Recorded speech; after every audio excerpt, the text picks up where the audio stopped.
もしも災害が発生した時、生きるための情報を得る手段、あなたは考えていますか？ラジオは乾電池があれば動きます。非常持ち出し袋の中に携帯ラジオと乾電池を準備しておきましょう。 FM ガイア。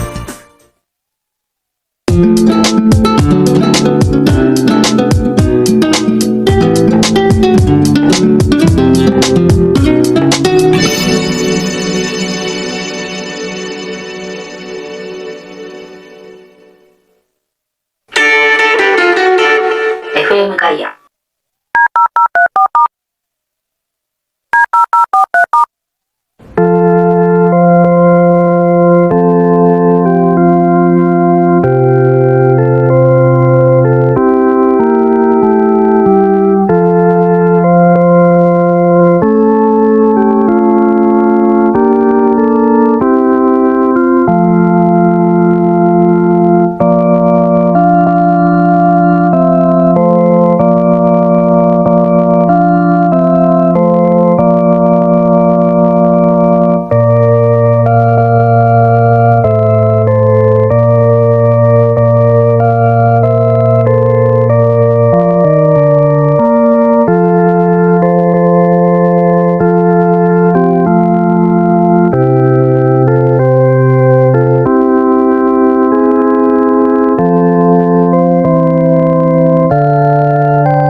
FM ガイア。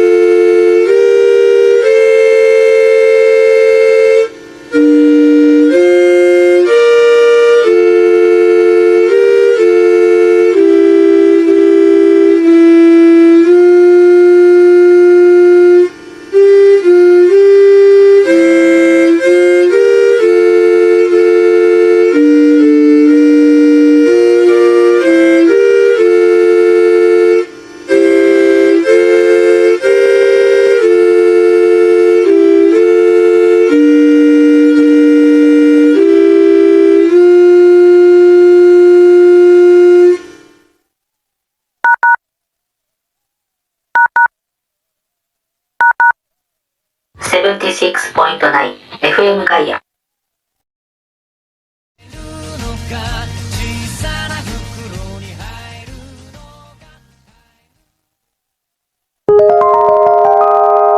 JOZZ9AI FM Gaia